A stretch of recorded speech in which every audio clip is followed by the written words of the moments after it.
वक्फ board को restrict किया जाएगा वक्फ प्रॉपर्टीज के द्वारा, कैसा देखते हो सर इस बिल को जो अगले हफ्ते पार्लियामेंट में लाना है?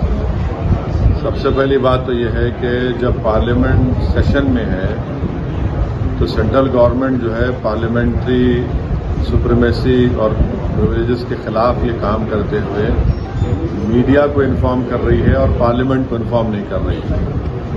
पार्लियामेंट जब चल रहा है तो सरकार का काम ही कि इमीडिएटली आप पार्लियामेंट को इन्फॉर्म करते, बजाय इसके कि आपने मीडिया को लीक किया। अब जो मीडिया ने रिपोर्ट किया उसकी बुनियाद पर मैं ये कह सकता हूं कि ये जो प्रपोज अमेंडमेंट से जो मीडिया में जो लिखा गया है वो इस बात को बताता है कि मोदी हुकूमत वक्फ बोर्ड की ऑटोनॉमी को छीनना चाहती है और वो इंटरफेयर करना चाहती है वाकिफ के मंशे के खिलाफ कि किस तरह से उस वक्फ की प्रॉपर्टी को चलाया जाए, और ये खुद फ्रीडम ऑफ रिलीजन के खिलाफ है, नंबर 1। दूसरी बात यह है कि बीजेपी शुरू से वक्फ बोर्ड्स और वक्फ की प्रॉपर्टीज के खिलाफ रही है और इनका एक हिंदुत्व का एजेंडा है, आरएसएस का एजेंडा है कि वो शुरू से वक्फ प्रॉपर्टीज को और वक्फ बोर्ड को खत्म करने की कोशिशें करती रही हैं। तीसरी बात यह है कि अब जो मीडिया के रिपोर्ट्स के ऊपर मैं अपना ये रिएक्शन दे रहा हूं कि एक बार किसी प्रॉपर्टी को वक्फ डिक्लेयर कर दिया गया तो हमेशा वक्फ रहता है। तो वक्फ एक्ट जो है 54 का है और 96 का है, जो 96 के एक्ट तो 2013 में अमेंड किया गया।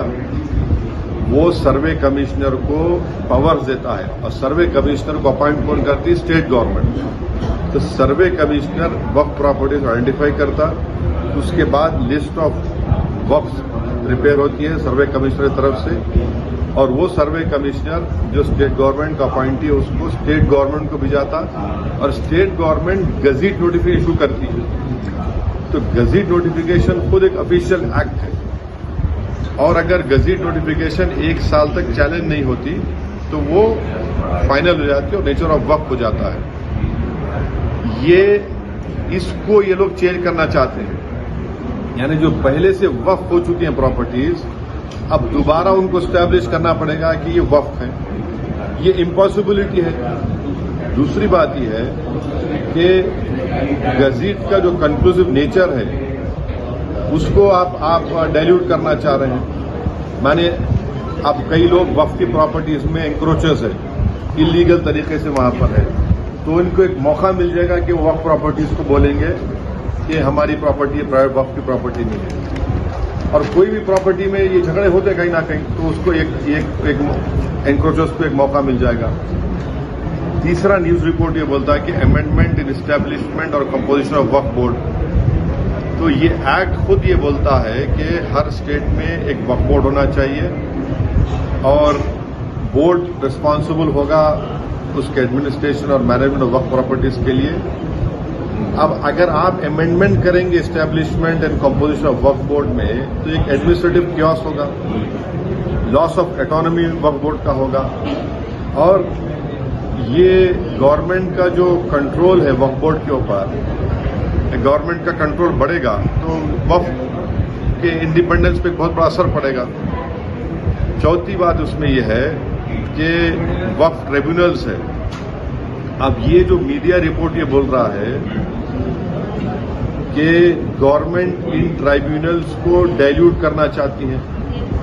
अब ये ट्राइब्यूनल्स के पावर्स को अब डाइल्यूट कर देंगे तो फिर ये केसेस का क्या होगा? इनएफेक्टिव इन्फोर्समेंट होगा। पांचवी बात जो मीडिया रिपोर्ट्स के ऊपर मैं बोल रहा हूं आपको, इसमें लिखा गया कि अगर कोई डिस्प्यूटेड प्रॉपर्टी है तो डिस्प्यूटेड प्रॉपर्टी का ये लोग बोलेंगे नहीं प्रॉपर्टी डिस्प्यूटेड है, इसका सर्वे हम कराएंगे। अगर कोई प्रॉपर्टी डिस्प्यूट है तो उसका फैसला जुडिशरी करती है। यहां पर मोदी हुकूमत डिस्प्यूट क्रिएट करेगी, उसका सर्वे कराएंगे। अब सर्वे एग्जीक्यूटिव कराएगा या सीएम कराएगा या बीजेपी पावर बीजेपी कराएगी। अब जाहिर नतीजा क्या निकलेगा आपको मालूम। तो ये भी एक तरीका है उस डिस्प्यूटेड प्रॉपर्टीज को डिस्प्यूट बनाना पहले, फिर सर्वे कराना उसका, और सर्वे में रिपोर्ट लिख देना कि नहीं ये वक्फ नहीं है।